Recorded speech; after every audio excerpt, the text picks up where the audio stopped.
estamos terminando ya uno de los siglos donde más se ha podido percibir los avances tecnológicos de la ciencia, los descubrimientos científicos. Todo esto ha formado parte del siglo que está por terminar. Y este siglo se caracterizó por sus males morales también, porque los seres humanos, tal vez por la soberbia del grado de la tecnología y los avances a los que hemos llegado científicos, han llegado a creerse y parece que se siguen creyendo con el derecho de poder decidir sobre quién debe y quién no debe vivir o morir. Entre los males morales que nos azotan actualmente y que son el tema de todas las controversias, tenemos la eutanasia, la ingeniería genética, la fertilización de seres in vitro, madres alquilando sus matrices para criar bebés ajenos, la posible futura clonación, si no es que ya se está llevando a cabo en laboratorios clandestinos de seres humanos, los embriones congelados por 5 o 6 meses para ser usados después e injertarlos dentro de una matriz. En fin, todo esto está girando alrededor de un mundo que demanda de respuestas. Para poder emitir una respuesta, se les manda a llamar a los sociólogos, se les manda a llamar a los antropólogos, inclusive hasta los astrólogos tienen su participación. Y muchas veces también los psicólogos y los psiquiatras opinan respecto a si se puede o no se puede abortar, si se puede a los 4 meses, a los 3 meses, pero el punto de debate más importante es cuándo comienza la vida. Damas y caballeros, nos damos cuenta en esta mañana que es el tiempo de abrir el libro más antiguo de la humanidad. El primer libro en haber sido escrito en la imprenta de Gutenberg, la Vulgata Latina, escrita por Jerónimo, el primer libro en haber sido traducido a más idiomas, a más dialectos, el único libro que contiene los registros más antiguos de historia, de geografía, de lingüística, el libro donde encontramos la fundación y la institución del matrimonio, de la familia, de la sociedad, de los seres humanos, del color de la piel, etcétera, etcétera. La Biblia es el libro de los libros.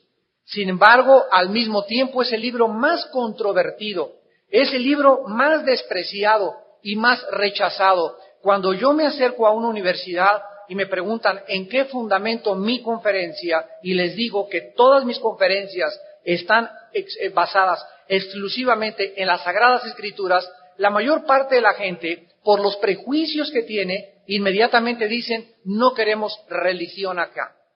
Y ellos ignoran de que la Biblia no es un libro religioso, porque la Biblia es un libro que nos muestra hechos científicos más antiguos que cualquier descubrimiento moderno.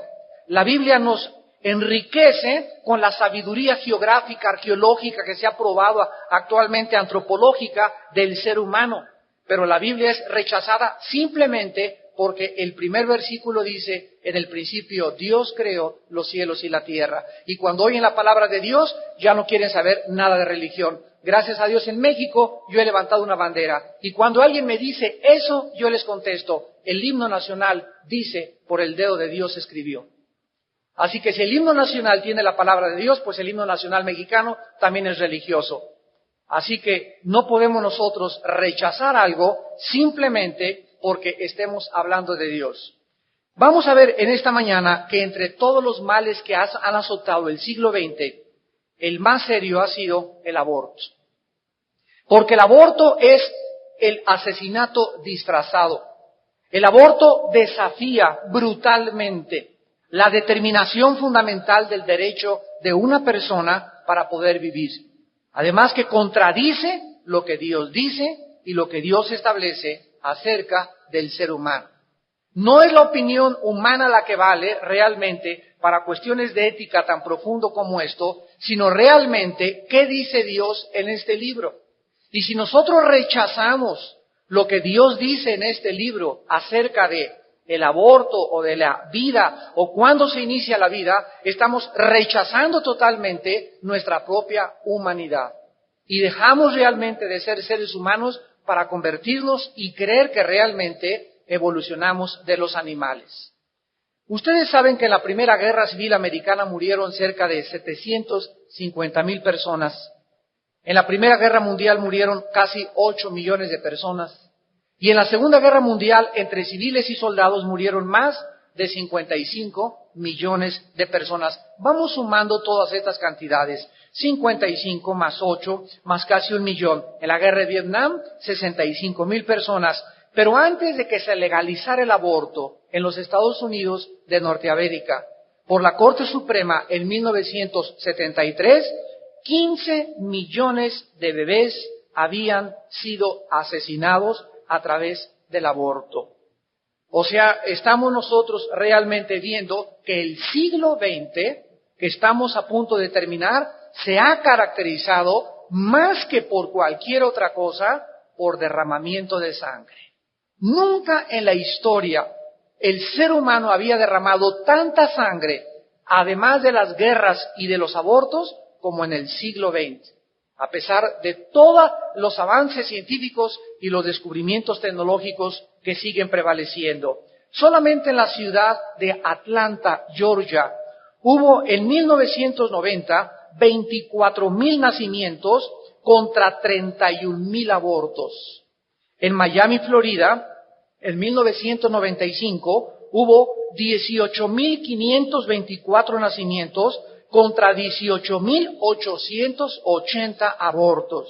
En San Francisco, California, en 1999 hubo 51,000 nacimientos contra 52,600 abortos.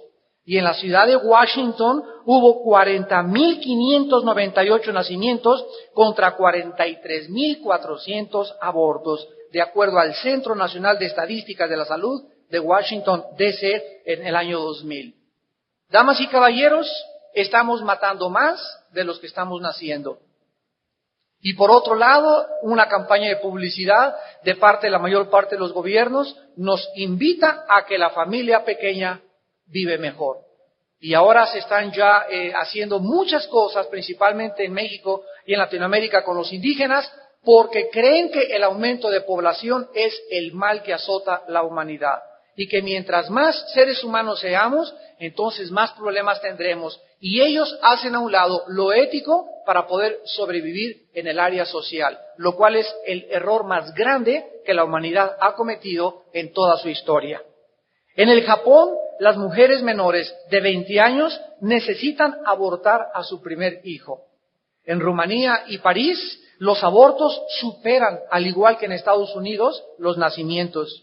En Rumanía, por ejemplo, por cada nacimiento se practican 4 abortos. Y en París, en un año, hubo 95,000 nacimientos contra 175,000 abortos.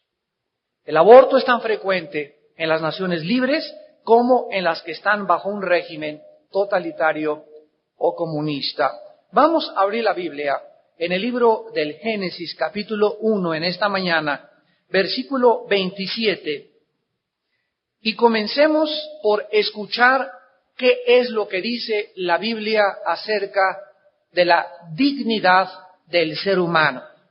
Dice la Biblia que creó Dios al hombre a su imagen. A imagen de Dios lo creó, varón y hembra los creó.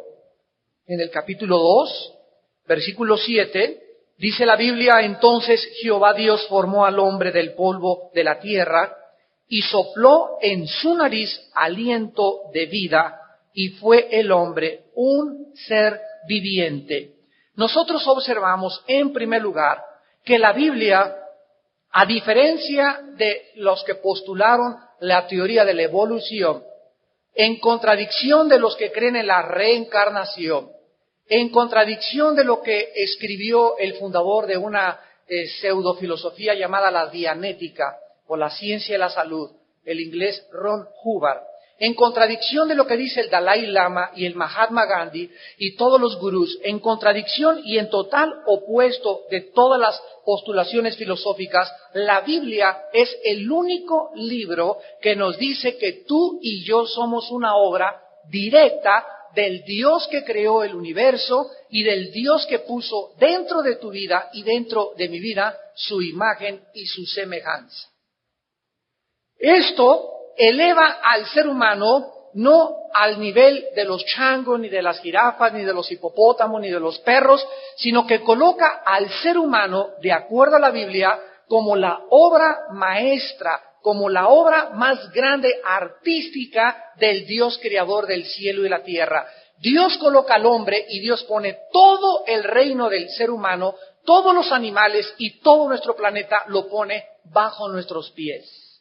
Nosotros podemos domar cualquier ser humano, amaestrar cualquier ser humano, pájaros, bestias, lo que sea, hasta delfines, peces, pero los animales no pueden a nosotros controlarnos, ni dominarnos, ni entrenarnos, como el poder que tenemos nosotros sobre ellos. Nosotros somos infinitamente mucho más grandes, superiores a cualquier especie de animal que se conozca.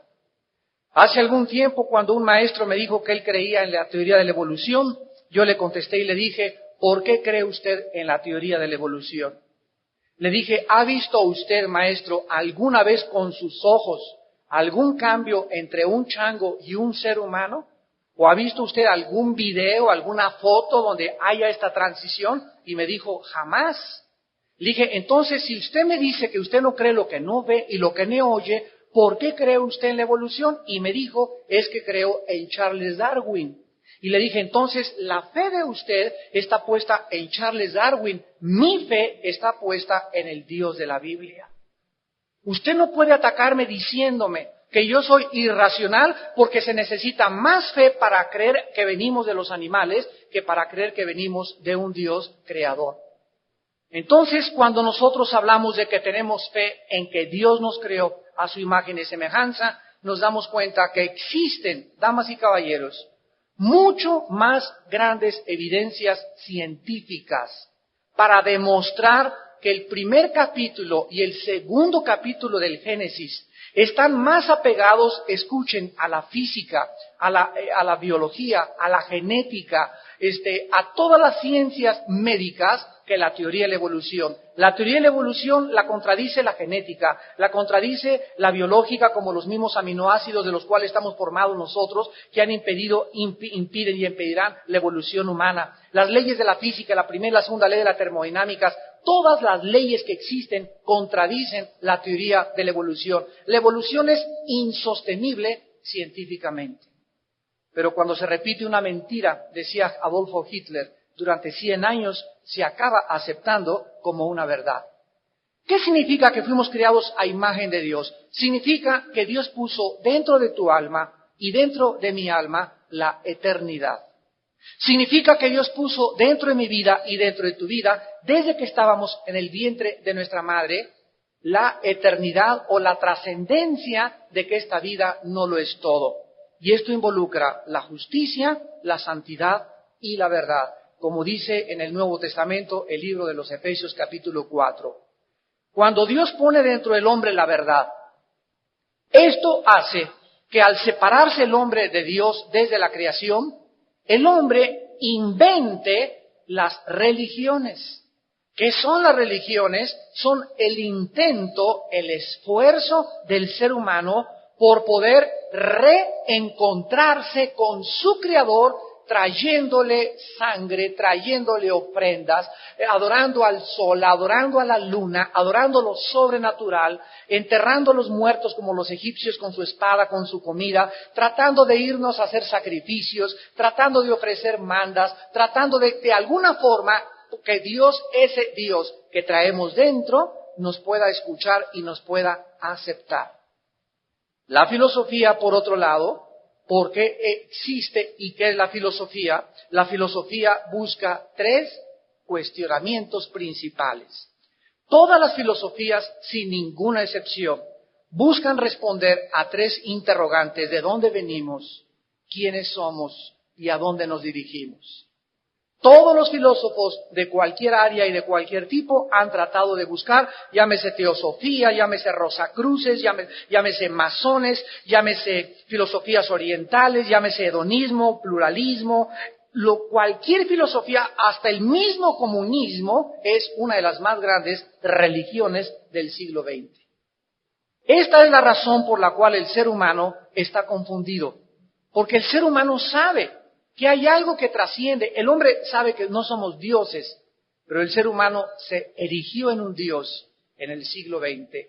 ¿Sabían ustedes que antes del siglo XX los más grandes científicos como Blaise Pascal, Isaac Newton, Rodenthal, Galileo y todos estos hombres eran hombres que creían en las Sagradas Escrituras y que profesaban una fe en Jesucristo?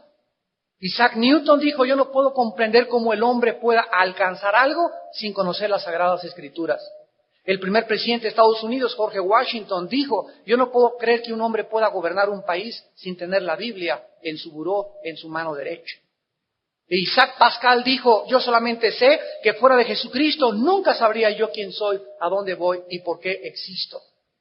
Pero entramos al siglo XX, el siglo de Sigmund Freud, el siglo de Carlos Darwin, el siglo de Carlos Marx y el siglo de Friedrich Nietzsche, el filósofo que formó y moldeó Adolfo Hitler, y acabaron con todas estas postulaciones, dándole pie al ser humano a elegirse como Dios. ¿Y en qué acabamos el siglo XX? Donde el hombre se ha atrevido a manipular los genes en la ingeniería genética. Profesando ser sabios, dice la Biblia, nos hemos convertido en necios.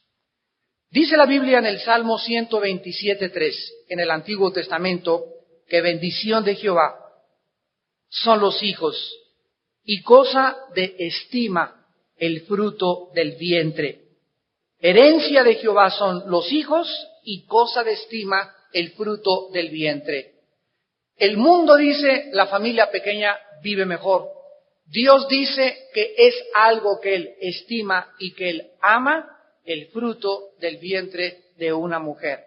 Dice en el Salmo 139, versículos 13 en adelante, Salmo 139, cuando Dios comienza a hablar y a manifestar su poder, comienza el autor de este Salmo diciendo, tú me formaste mis entrañas, tú me hiciste en el vientre de mi madre, te alabaré porque formidables y maravillosas son tus obras. Estoy maravillado y mi alma lo sabe muy bien. No fue encubierto de ti mi cuerpo, bien que en oculto fui formado, entretejido en lo más profundo de la tierra.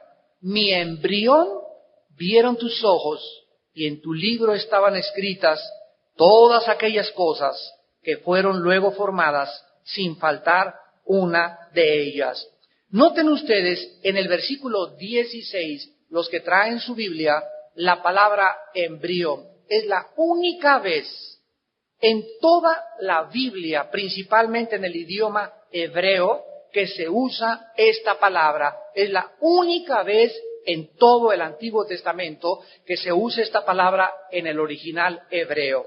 Cuando nosotros comenzamos a analizar lo que significa la palabra embrión, nos damos cuenta que significa cuerpo sin formar.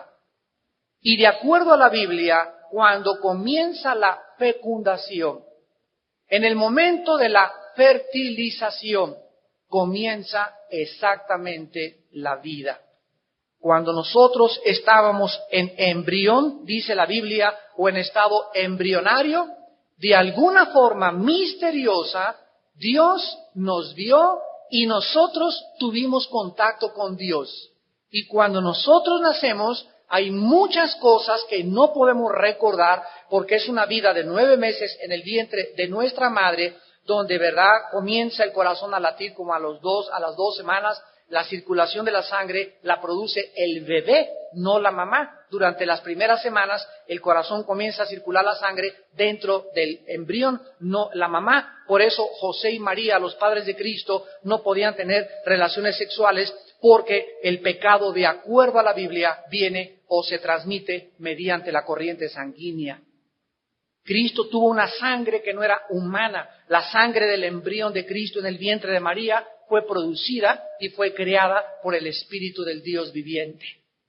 Y cuando encontramos todos estos misterios a la luz de la ciencia del siglo XX, nos damos cuenta y decimos como este autor de el Salmo 139, cuán preciosos, versículo 17, son tus pensamientos y grande es la suma de ellos. En Jeremías capítulo 1, versículos del 4 al 5, encontramos otra revelación acerca de la vida antes del nacimiento. Y dice Jeremías 1, del 4 al 7, antes que te formara en el vientre te conocí, y antes de que nacieras te santifiqué, te di por profeta a las naciones. Esto les va a fundir los fusibles a muchos de ustedes, pero observen estas dos cosas que Dios menciona. Antes de que fuéramos formados, antes de que estuviéramos en estado embrionario, antes de que hubiera la fecundación o la fertilización del óvulo con el esperma del varón, Dios nos conocía. Y antes de que nosotros saliésemos del vientre, ahí en el vientre de nuestra madre, Dios nos apartó.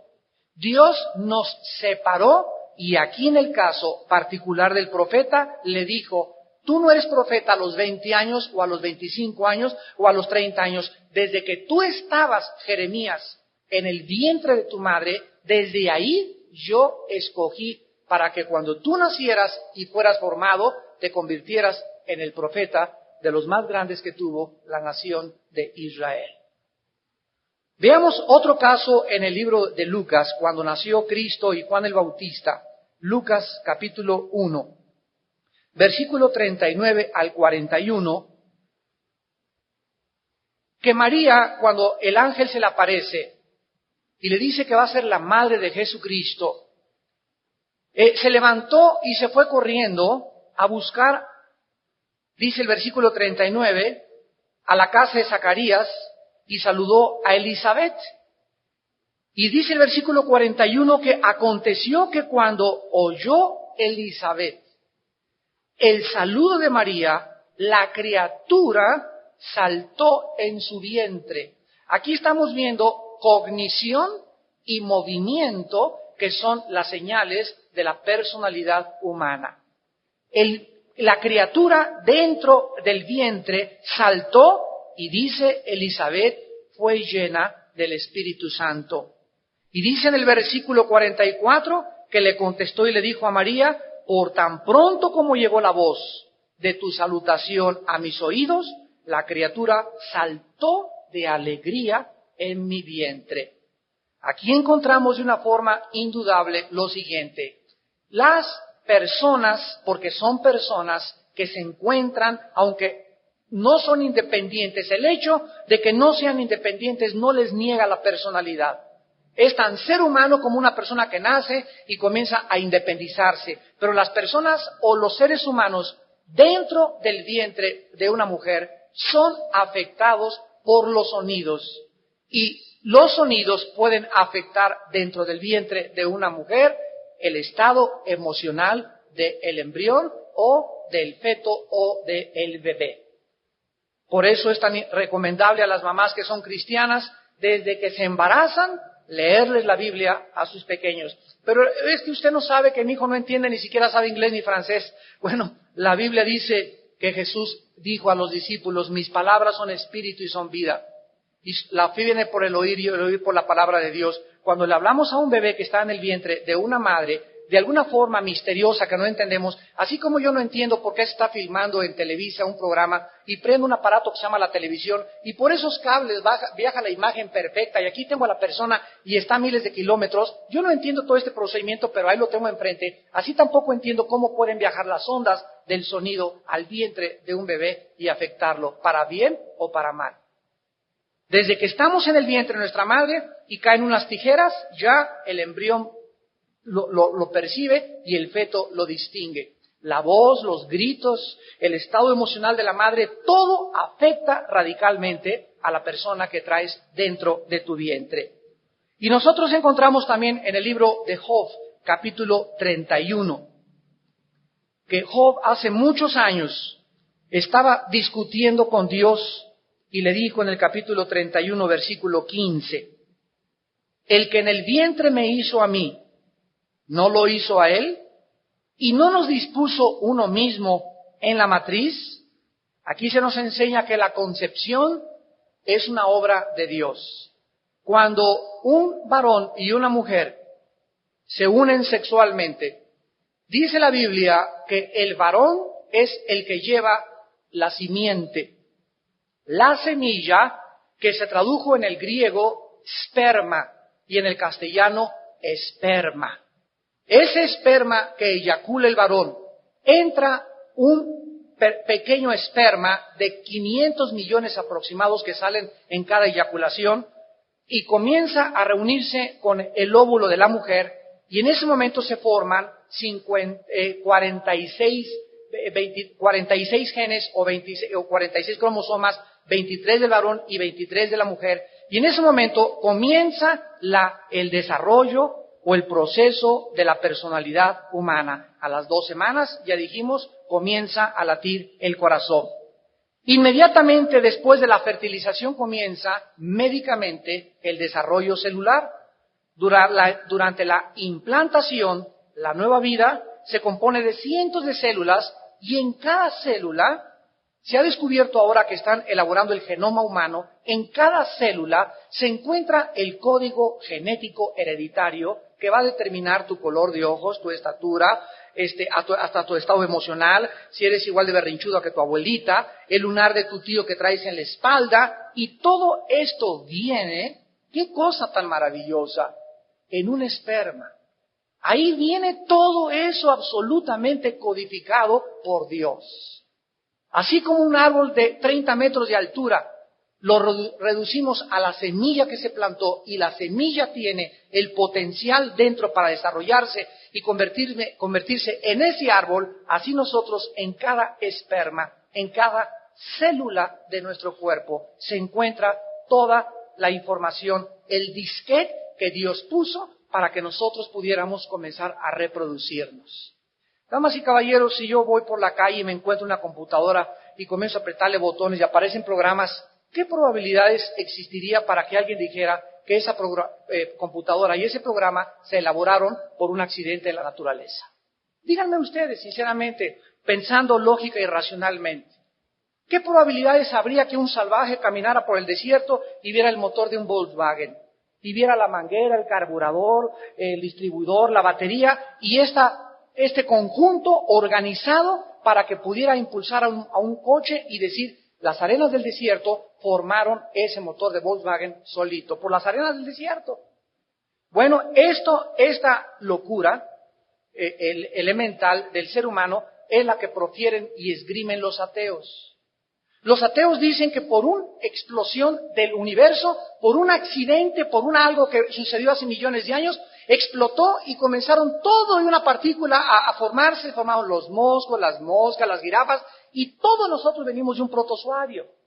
Dentro de la ley de las probabilidades y las mismas leyes del orden, como es la ley de la entropía en la física, nos comunican que nunca jamás el orden ha surgido del desorden. Nunca jamás. Si yo agarrara la enciclopedia británica y la recortara en pedacitos y le pusiera un ventilador para que todas las páginas de la enciclopedia británica se revolvieran así, ¿cuántos años tardaría para que se volvieran a poner otra vez de la a la Z? No existe ni siquiera un número para poder predecir con cuánto tiempo se podría volver a poner en orden la enciclopedia británica. El orden que existe en el universo no surgió del desorden. Esto fue al contrario, del orden surgió el desorden. Y nosotros vemos que Dios ordenó todo, el desorden surgió del orden. Después de que Dios puso el orden del universo, algo entró al universo que lo desordenó. La Biblia le llama a este ser inteligente que desordenó el universo, el querubín protector. Lucifer, la luz resplandeciente de la mañana, cuyo nombre es el diablo y Satanás, que significa el adversario o el que va en contra de Dios. A los 17 días, el bebé tiene sus propias células sanguíneas y la placenta es parte de la nueva vida y ya no de la mamá.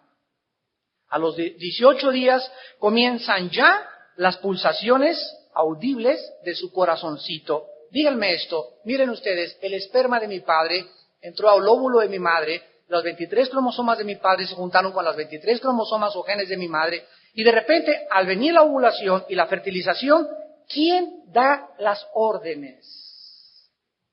A esto que comienza a crecer dentro del vientre de una mujer, para que diga, tú vas a ser corazón, tu hígado, tú conéctate con los pulmones, conéctate con el estómago, no se olviden del páncreas y el hígado también, y los riñones, y las células, y la sangre, y los ojos, y la nariz, y la lengua, y la garganta, y el exófago, y la tráquea, y los huesos, y las ramificaciones nerviosas, todo absolutamente dicen que por accidente.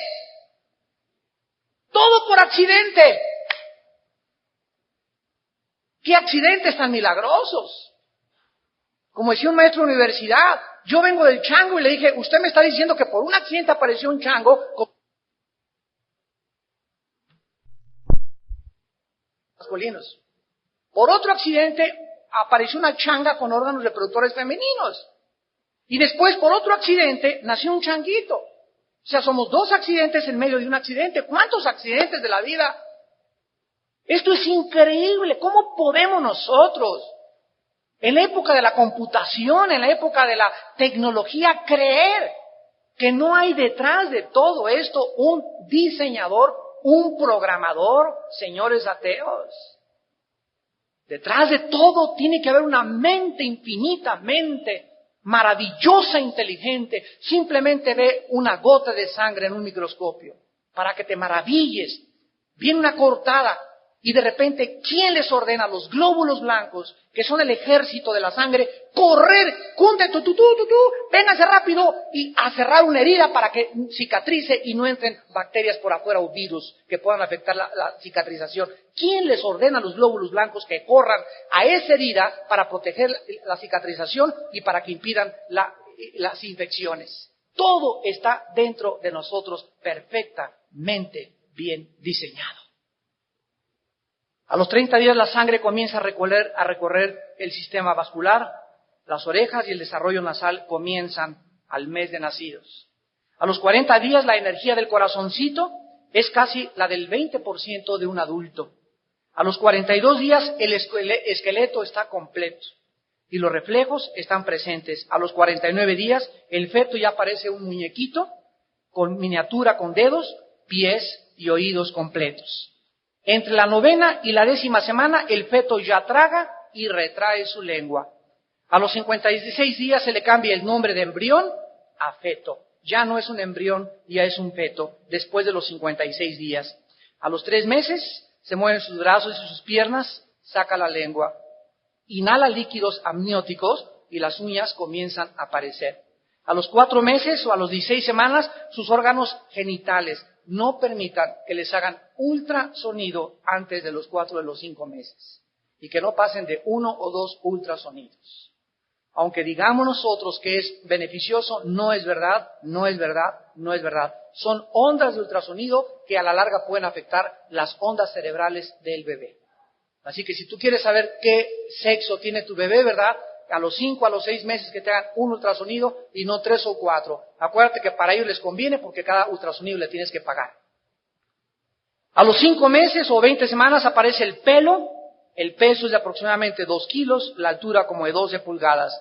Y aquí nos damos cuenta que a los 4 meses, cuando se distinguen los órganos genitales, el feto comienza a agarrar con sus manos, comienza a nadar, a patear, se voltea por todos lados y aunque la mamá aún no lo siente. Damas y caballeros, la vida, de acuerdo a la Biblia, se inicia desde antes de la misma fecundación. Biológicamente se inicia en el momento de la fertilización.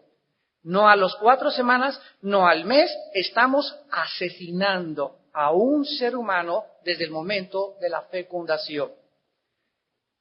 El problema con el aborto no gira alrededor del asesinato, sino que gira alrededor de si el aborto es un asesinato. Y nosotros con la Biblia podemos demostrar claramente que es un asesinato con premeditación, alevosía y ventaja. Les voy a mostrar 5 clases de abortos. Ojalá que no haya menores de edad porque es muy fuerte esto. por succión o aspiración antes de las 10 semanas. Se inserta un tubo acoplado a una aspiradora muy potente. La presión es tan fuerte que el bebé es aspirado en trozos, viniendo a parar su cabeza, brazos y piernas a un frasco especialmente preparado para eso. El segundo caso de aborto es por dilatación o corte quirúrgico antes de las 12 semanas. Se introduce un cuchillo en forma de un gancho dentro del útero que corta al bebé en pedacitos. La cabeza la aplastan con forceps o pinzas para remover al bebé del cuerpo de la mamá. La matriz o el seno se le raspa a la mamá para remover todas las partículas. A veces, y la mayor parte de las veces, se producen hemorragias muy abundantes. En tercer lugar, por infusión de droga prostaglándicas. Esta droga hormonal se inyecta en el líquido o fluido amniótico, lo cual provoca el nacimiento prematuro. En la mayoría de los casos, el bebé nace vivo con el corazón latiendo y después lo matan al salir del vientre de su madre. En cuarto lugar, los envenenan con una solución sódica con exceso de sal después de las 16 semanas. Se le inyecta a la madre por el vientre una solución sódica condensada, el bebé es forzado a tragar el veneno. Sufre terriblemente porque patalea, se convulsiona violentamente porque lo queman vivo. Entre 24 y 48 horas después, la madre da a luz un bebé muerto totalmente quemado. Y en quinto lugar, por histerotomía o uterotomía o extirpación del útero. Son en los embarazos avanzados. Esto es similar casi a una cesárea porque se abre el abdomen, se extrae el bebé, quien se retuerce y lucha por respirar. A veces llora y se la abandona hasta que fuera la madre se muere de asfixia o lo dejan morir solo. Estos son los descubrimientos y los avances científicos del siglo XX. Nosotros nos llamamos seres civilizados y nos preocupamos cuando alguien muere quemado en una discoteca y nos preocupamos cuando alguien muere en las guerras del Medio Oriente. Sin embargo, es increíble que haya más abortos que nacimientos en el mundo actual, de un ser humano que se dice a sí mismo que ha avanzado y que confía en que la ciencia lo pueda librar de todas sus dolencias. Quiero contestar algunas preguntas, las más importantes que me han hecho acerca del aborto. ¿Se puede permitir el aborto cuando se sabe que la criatura nacerá deforme? Esto es lo que la ingeniería genética está tratando de hacer. Que vayas al doctor y que a través de una investigación de tus genes, ahora con el desciframiento del genoma humano y de cómo pueden realmente estar los cromosomas, mire señora, si usted tiene el bebé, va a nacer con síndrome de Down. Si usted tiene su bebé, va a nacer con mal de Alzheimer cuando crezca. Si usted tiene su bebé, va a ser diabético. ¿Puede esto o este diagnóstico permitir que una persona, porque sabe que van a hacer deforme el bebé, matarlo? Escuchen esto. El abortar una criatura porque nacerá deforme es poner al hombre en lugar de Dios. El ejemplo que nos ilustra el oscurecimiento de la mente humana es el siguiente. ¿Cómo aconsejarías a una mamá embarazada con su quinto hijo basado en los siguientes hechos? A ver, ustedes que son médicos y doctores. Su esposo tuvo sífilis, ella tuberculosis. El primer hijo nació ciego, el segundo murió, el 3 sifilítico y el cuarto sordo y con tuberculosis. ¿Qué le aconsejarías? ¿Que naciera o que no naciera su hijo? Si tú hubieras dicho que no nazca en vista de estas circunstancias anteriores, entonces hubiera abortado el más grande compositor de música de todos los tiempos, Ludwig van Beethoven. En segundo lugar, ¿y qué de las deformidades que no son detectadas antes de nacer? ¿Debemos de matar a los niños antes de nacer o al nacer? Si podemos abortar al bebé defectuoso antes de nacer, ¿por qué no matar al bebé defectuoso también después de nacido? ¿Cuál es la diferencia? ¿Dentro o fuera del vientre? Es que adentro del vientre no se le llama asesinato, pero fuera del vientre ya se le llama asesinato. La pregunta es, ¿basados en qué? Entonces, dentro del vientre no somos seres humanos, solamente al nacer e independizarnos de la madre, somos seres humanos. Esto es el error ético más grande de la ciencia actual. Y si a algún niño de 10 años le viene alguna enfermedad que lo deje ciego, ¿vamos a matarlo? Porque tu hijo se quedó tuerto a los 10 años. No hay ninguna diferencia, repito, en exterminar al bebé en el vientre o algún adulto retrasado mental después de que ha nacido. Si nosotros queremos eliminar a los que nacerán imperfectos, vamos a necesitar hacernos dos preguntas. La primera, señores médicos que nos acompañan, ¿qué tan perfectos necesitamos estar para que se nos permita nacer? ¿Quién va a determinar, díganme ustedes, quién va a determinar la perfección humana? Nos parecemos ya a los griegos, que adoraban a la perfección física y cualquier humano defectuoso lo mataba. ¿Qué tan perfectos necesitamos ser? Yo conozco la mayor parte de las familias que tienen hijos con síndrome de Down, que son las familias más felices que he conocido. Esos muchachos han hecho tan felices a los papás como ustedes no se imaginan. La mayor parte de las veces el rechazo viene por prejuicios sociales, porque son unos angelitos estos niños. Pero la gente no lo puede entender porque estamos moldeados por la civilización de que los niños tienen que ser perfectos y bonitos y guapos y sanos, no pueden hacer cojos ni con una pata más chiquita, porque para nosotros es un rechazo. Para Dios son seres humanos. Y la segunda pregunta, ¿quién tiene el poder de hacer estas decisiones? ¿Acaso alguno tiene el derecho de jugar a ser Dios? En el libro de Job, capítulo 3, versículo 11 y 12, cuando Job fue azotado por el infortunio en su vida, él hizo dos preguntas a Dios. ¿Por qué no morí yo en la matriz o expiré al salir del vientre? ¿Por qué me recibieron las rodillas y aquel los pechos para que mamase? Muchos de ustedes preguntarán en esta mañana, ¿por qué nací? ¿Por qué me permitió Dios nacer? Y quiero darte la respuesta. Porque Dios te conoció y porque Dios supo que tú ibas a nacer. Y porque si se te permitió vivir, como los testimonios que hemos hecho, es porque Dios quería que tú descubrieras en esta mañana tal vez que tú no naciste de los animales y que después de la muerte no acaba todo, sino que tenemos una razón que trasciende este mundo y que trasciende los campos limitados de la ciencia y de los avances tecnológicos y que está involucrado en la dimensión del espíritu. La Biblia dice que dentro de mi cuerpo que tengo yo y que tienes tú, hay una alma y hay un espíritu. Y dice el capítulo 35 de Génesis que al morir se sale de nosotros el alma y se sale el espíritu. Son dos cosas diferentes. Y que al salirse de nosotros el cuerpo lo queman, nos entierran, regresamos a los gusanos, o que te incineren o que te quedes en una coladera. No importa lo que le haga a nuestro cuerpo. Por eso podemos donar órganos. No hay ningún problema ético bíblico para no donar órganos. ¿Te quieres morir? Que te quiten los ojos, que te quiten todo. De todas maneras los gusanos se lo van a comer. Mejor que le sirva a alguien, ¿verdad? Cristo dijo, no te preocupes quien mate el cuerpo. Preocúpate de aquel que puede destruir el alma y el espíritu en el infierno.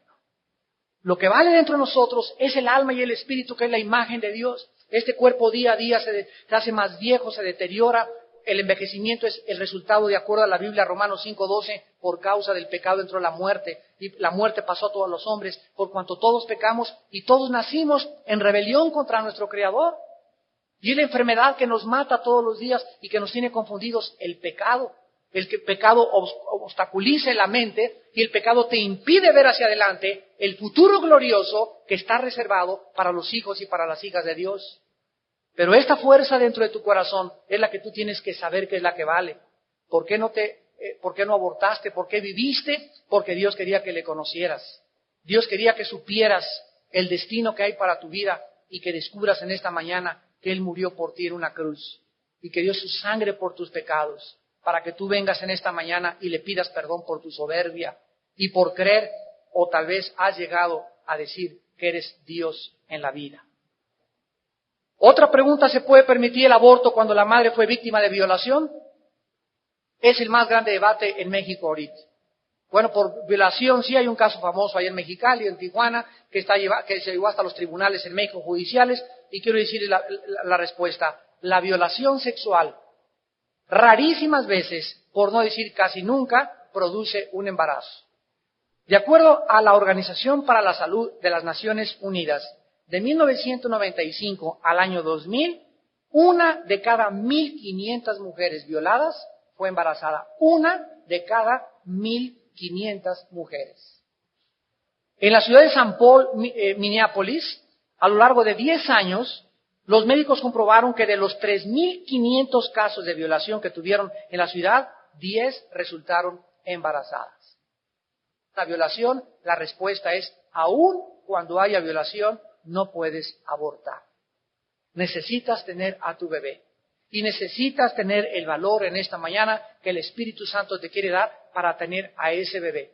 Y ese bebé va a ser algo tremendo, como lo fueron los más grandes predicadores en Estados Unidos, y como lo fueron en Europa, y como han sido grandes hombres que han traído a la ciencia beneficios indecibles a través de que las madres permitieron, después de su violación, poder tener a esos bebés. ¿Cuándo es el único caso, de acuerdo a la Biblia, para poder abortar? Cuando la vida de la madre esté en peligro. Nada más. No hay dos, no hay tres, solo cuando la vida de la madre esté en peligro. Ahí se escoge que sobreviva la madre y que muera el producto. Fuera de esto no hay ninguna otra causal ni otra cláusula en la Biblia para poner en peligro la vida de un bebé. Y podríamos preguntar también, ¿qué acaso no tiene una mujer el derecho de hacer lo que quiera con su cuerpo?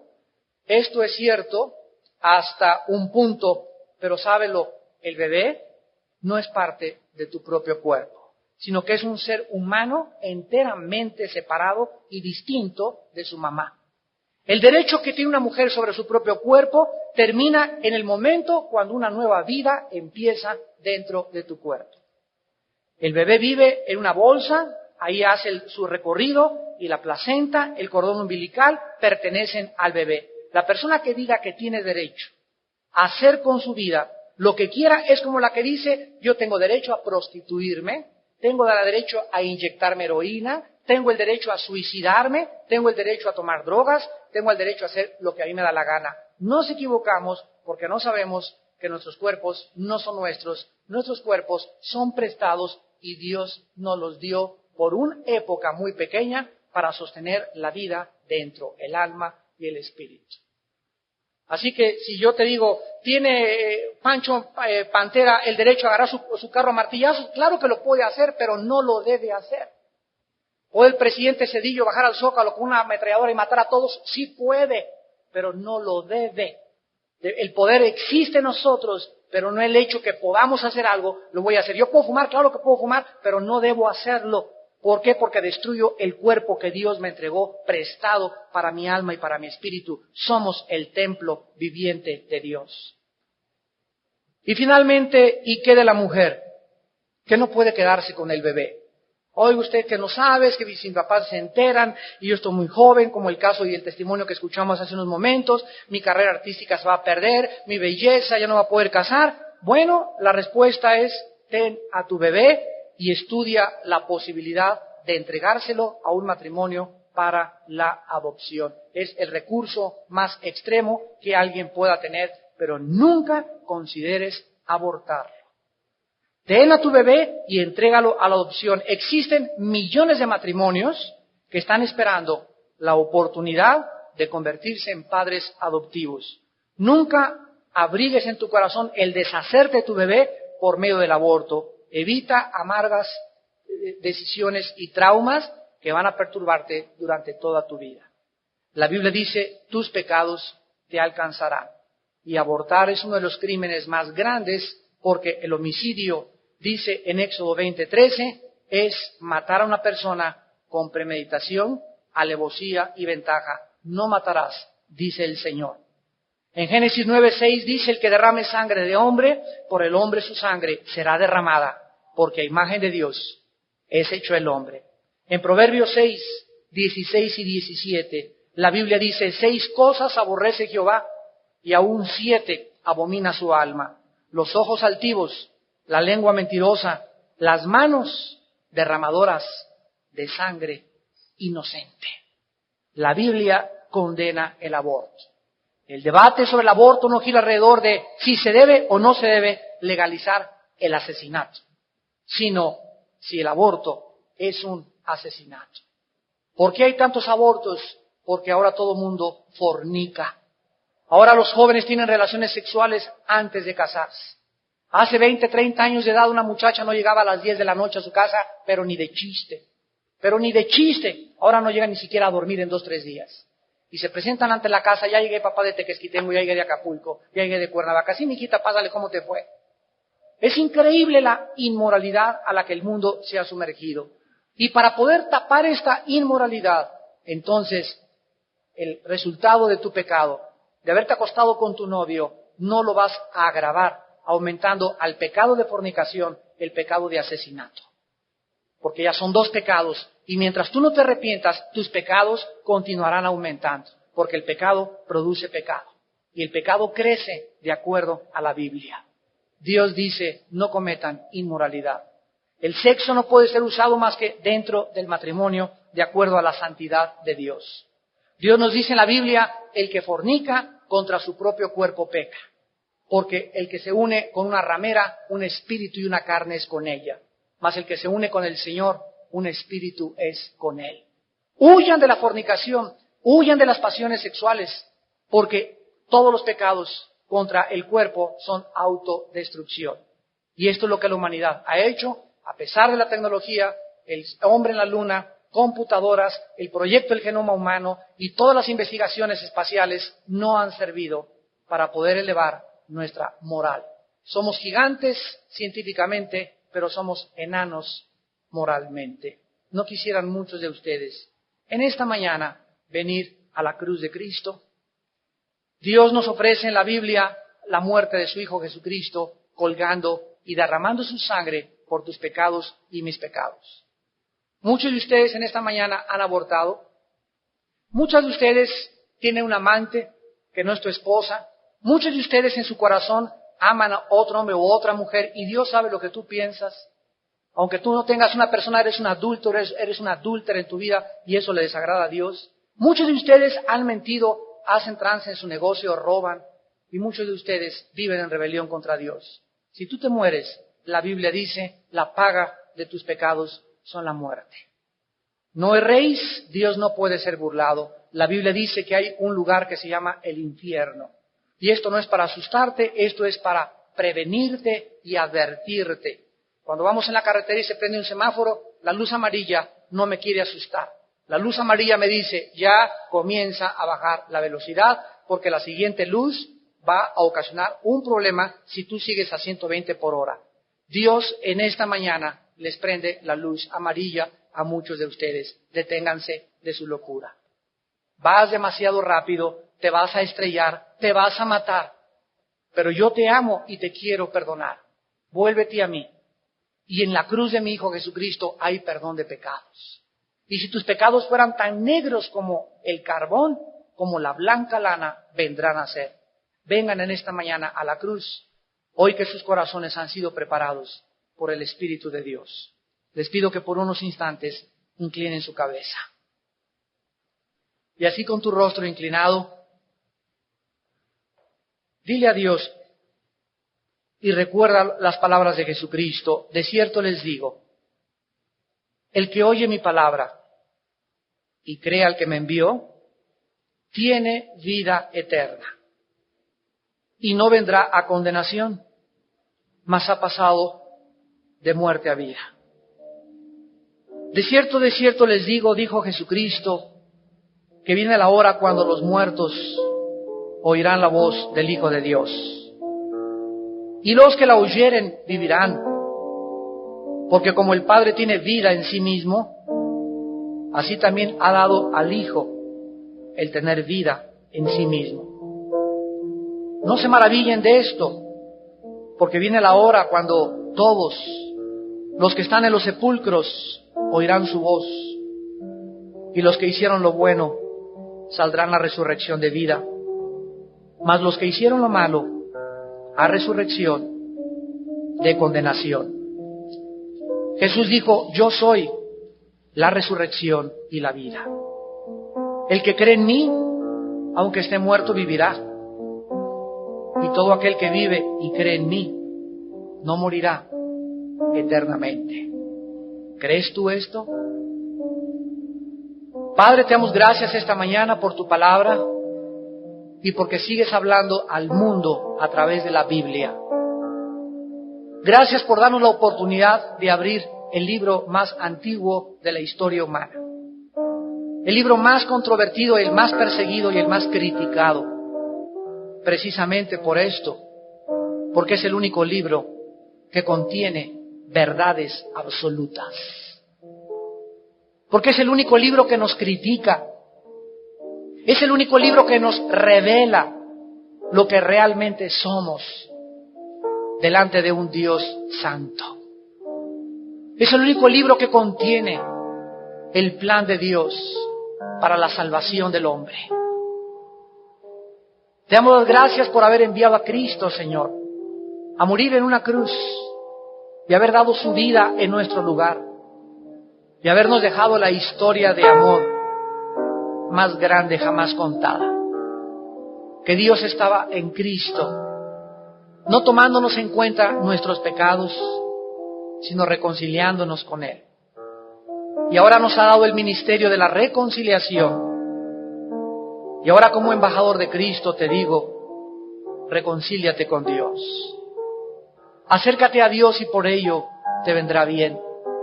Tu alma tendrá paz y conocerás lo que significa saberse perdonado por la sangre derramada de su Hijo Jesucristo. Ahí desde tu lugar en esta mañana, si tú quieres hacer esta oración, invitando a Jesucristo a tu vida por primera vez, dile estas palabras. Señor mío y Dios mío, en esta mañana me arrepiento de todos mis pecados y te pido que me des tu luz para vivir para ti. Creo que Jesucristo, tu Hijo, murió en mi lugar, crucificado en el monte Calvario, y que su sangre que derramó sirvió para borrar y perdonar todos mis pecados. Señor Jesucristo, creo que tú eres el único Salvador, el Mesías de Dios, el único que puede cambiar mi vida y darme la vida eterna. Te pido que perdones mis pecados y te pido que entres a mi corazón. En este instante te recibo como Señor y Salvador. Creo que a los 3 días resucitaste de entre los muertos y que en este momento estás vivo y eres tú el que me llamas a tomar tu mano y caminar ahora en la vida a tu lado. Te doy las gracias por aceptarme y borrar mis pecados en el nombre de Jesús. Amén.